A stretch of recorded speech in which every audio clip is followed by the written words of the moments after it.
It was the kind of azure morning that tourism brochures promised. The Caribbean sun turning the waves off the coast of the Yucatan into a shimmering, endless sapphire. But the beauty of the sea is always a veneer, a thin deception masking a colossal, indifferent power. And on this morning of June the 14th, 1999, that power was about to swallow 4 lives without a trace. The dive boat, a sturdy 32-foot vessel named the Serafina, had set out from the small port of Puerto Aventuras, carrying 2 American tourists, a recently retired couple celebrating their anniversary, and her 2-man Mexican crew, Captain Raul Jimenez, and his dive master, Elias Nunez. They were heading for the world-famous Cozumel Wall, a plunge into the oceanic abyss that attracts enthusiasts from every corner of the globe.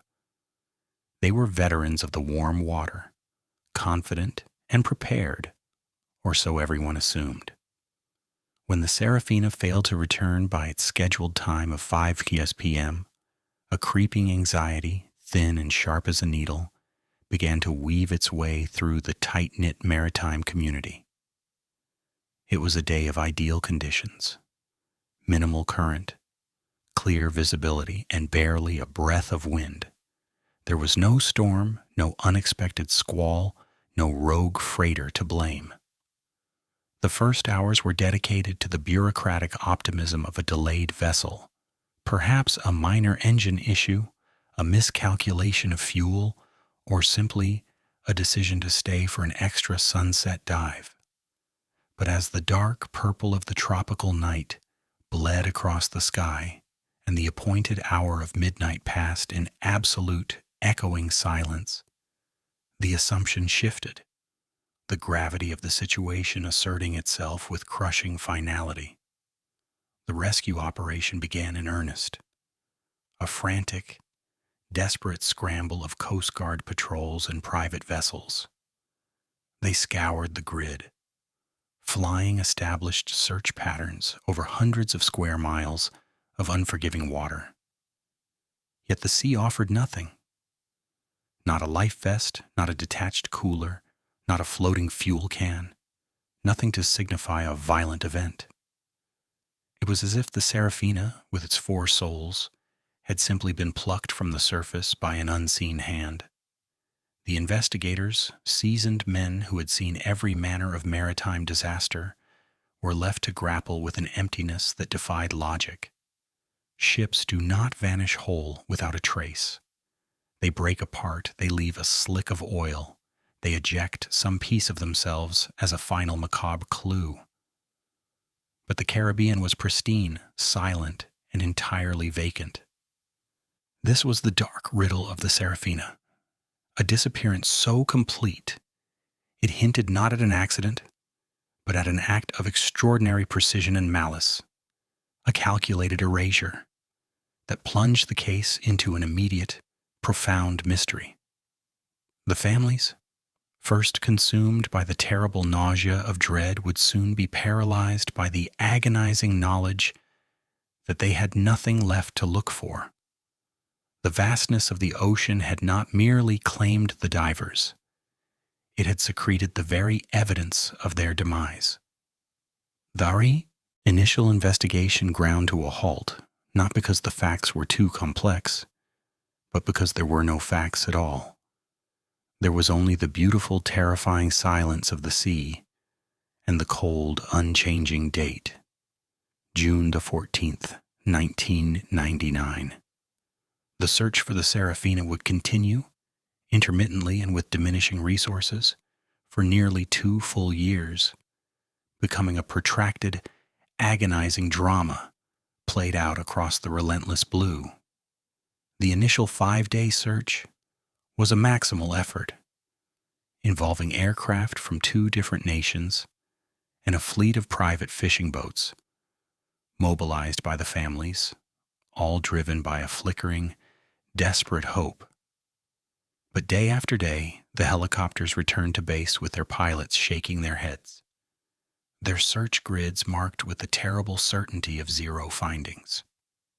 The only clue that ever surfaced was a worn fiberglass piece, confirmed to be from a boat of the Serafina's make, found hundreds of miles north near Isla Mujeres, an impossible distance for a piece of debris in the prevailing currents. Was it a red herring?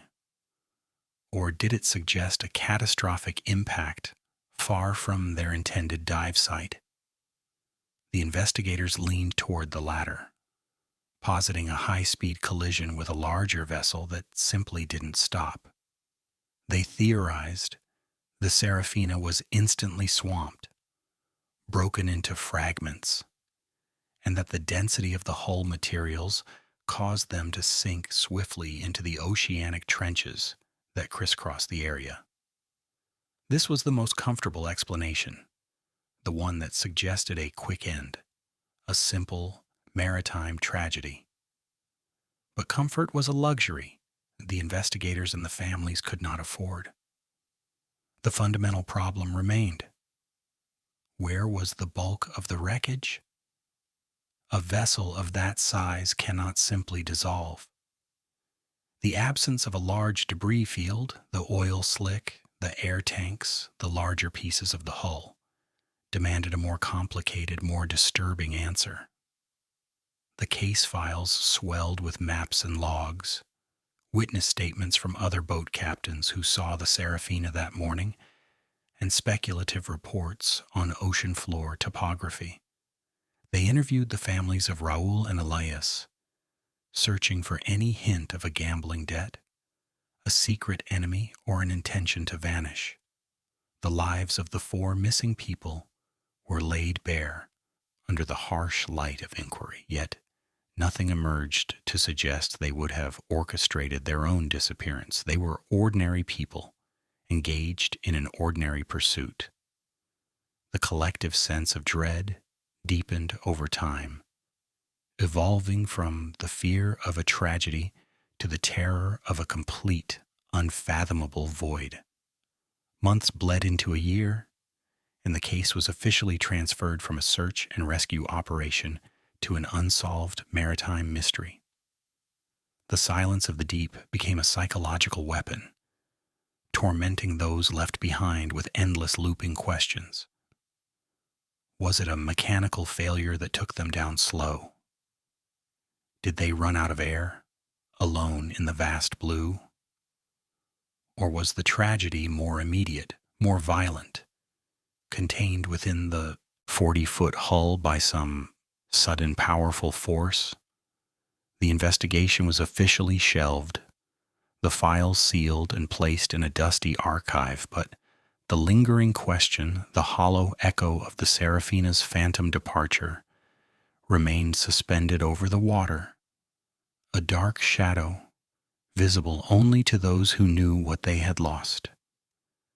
The wilderness of the sea had won, claiming its secrets and cementing the June morning of 1999 as a date of enduring, painful uncertainty. 18 years. It is a length of time capable of transforming the most acute anguish into a chronic, dull ache, allowing the world to move on while the families remained anchored to the past. The Serafina became a ghost story, a cautionary tale whispered among local divers, a photograph pinned to a lonely police board.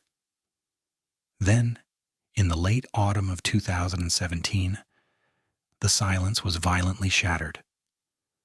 The discovery did not occur in the sun-drenched waters of the Caribbean, but deep inland, within the dark, flooded arteries of the Yucatan Peninsula's vast cave system.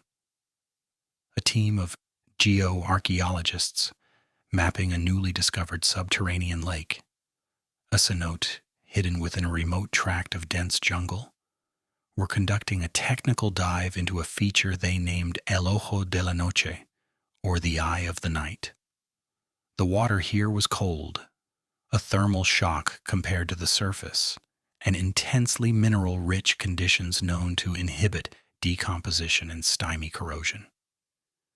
It was a realm of stasis, a geological time capsule miles from the open ocean. The team, equipped with complex closed-circuit rebreathers and powerful lights, descended past 300 feet, navigating a series of narrow silt-choked passages. Their primary goal was to chart the geological formations and search for ancient human artifacts. What they found, however, defied all expectation: a chilling intrusion of the surface world into the Earth's timeless depths. At a depth of 450 feet, their lights cut through the gloom, revealing a shape that was undeniably artificial, a massive structure resting perfectly upright on a smooth, sandy bottom. It was the Seraphina. The moment of identification was a shocking collision of the past and the present, the impossible made suddenly horrifyingly real. The vessel sat as though simply moored, not wrecked. Its paint was faded, covered in a thin, pale layer of cave sediment, but otherwise unnervingly intact. The windshield was whole. The aluminum frame of the bimini top was only slightly warped, and most critically, the name, stenciled in bold blue on the hull, Seraphina, was perfectly legible. The water's unique chemistry and the absence of light and strong current had created an environment of near-perfect preservation, turning the wreck into a deep-water exhibit, a chilling accidental monument to the four lost souls. News of the discovery traveled fast, resurrecting the cold case from its dusty grave. A new investigative team, armed with the technology of a different century and the grim certainty that their original assumptions were fundamentally disastrously wrong, was mobilized. The discovery in the cenote so far from the open sea introduced a seismic shift in the narrative. How did a 32-foot boat, meant only for coastal cruising, navigate a labyrinthine, flooded cave system and settle so gently, so far below the surface? The impossible location of the discovery shattered the comfortable theory of a quick accident at sea. It suggested deliberation, immense effort, and a cold, focused intent that transformed the simple case of a missing boat into a terrifyingly complex act of premeditated disposal. The long-sought evidence was finally found, but its mere existence only deepened the mystery, opening a new, darker line of inquiry into the events of 1999. The subsequent forensic investigation of the Seraphina became a painstaking high-stakes operation conducted entirely in the abyss. It required specially trained cave divers to descend with evidence collection gear, carefully documenting every inch of the boat that had been frozen in time. The vessel was a macabre time capsule, confirming in its preserved details the narrative's grim twist. The initial immediate inspection revealed the most devastating contradiction to the original collision theory. There was no catastrophic damage to the hull, no gaping rupture, no crushing impact trauma, only a few deep, disturbing scratches near the bow, too clean to be the result of a sudden violent wreck. More chillingly, the dive lights, neatly stowed in their compartment, were functional, their batteries still holding a residual charge, and the vessel's VHF radio, the lifeline to the surface, was not broken, but had been deliberately, meticulously turned off. This simple fact alone, the silence of the radio, was a shout in the narrative, a declaration that the Seraphina had not been taken by accident, but silenced by a conscious human decision. The engine, a large, well-maintained diesel inboard, was also a key witness. It was cold, of course, but the fuel lines were intact, and the ignition key was missing. Another intentional omission. Perhaps the most disturbing element was the deployment of the anchor. It lay coiled neatly on the deck, not tossed overboard in a panic, but meticulously wrapped around the forward winch, secured by a small, precisely tied knot, the kind of knot a captain uses to secure a boat or for an overnight stay, not a sinking. The investigators now faced a horrifying certainty. The 4 souls hadn't perished in a sudden violent disaster.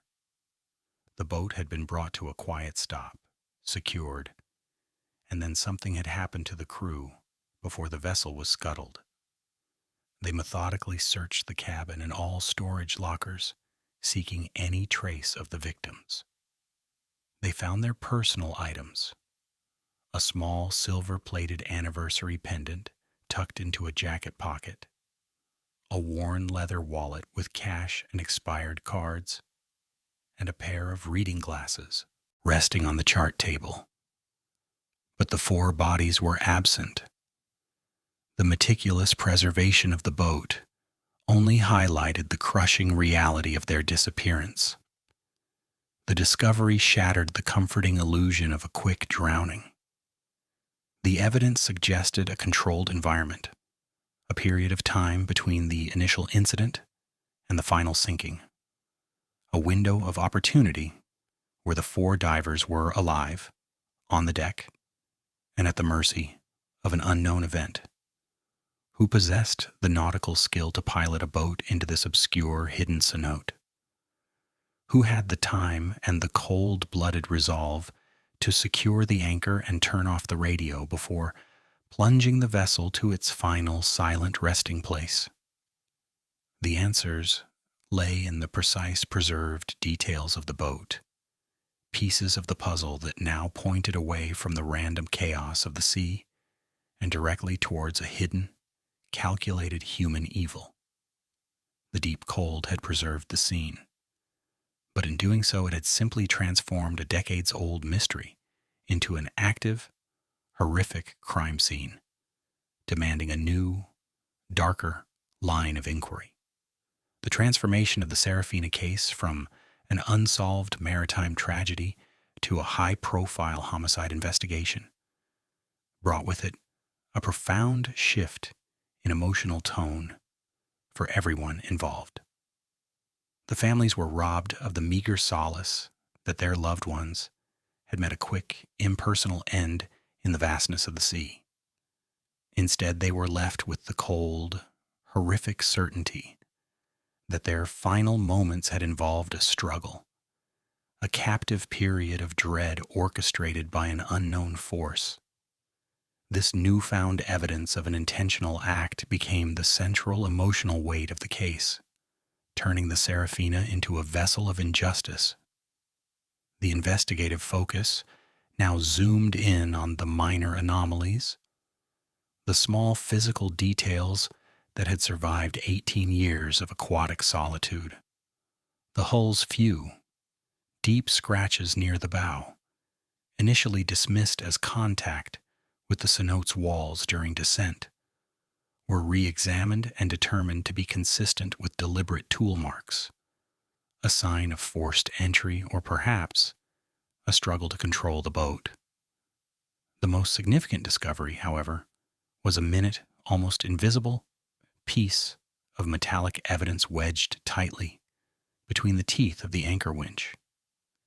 It was a corroded fragment, barely the size of a fingernail, which, upon meticulous removal and forensic analysis, was identified as the tip of an antique pocket knife blade, heavily rusted but clearly distinct from the boat's own materials. It was alien debris, suggesting a conflict had taken place on the deck. This single tiny piece of evidence introduced the specter of a 5th person, an intruder, a stowaway, or a hijacking force, who was present on the boat during those final desperate hours. The depth and difficulty of scuttling the Serafina in El Ojo de la Noche suggested not a random act of piracy, but a calculated disposal by someone with intimate, almost geographical knowledge of the area's unique cave systems. Required specialized equipment and a familiarity with the underwater topography that only a handful of individuals in the region possessed. The investigators had their profile: a diver, a local, someone who knew the labyrinthine secrets of the peninsula's deep, water-filled heart.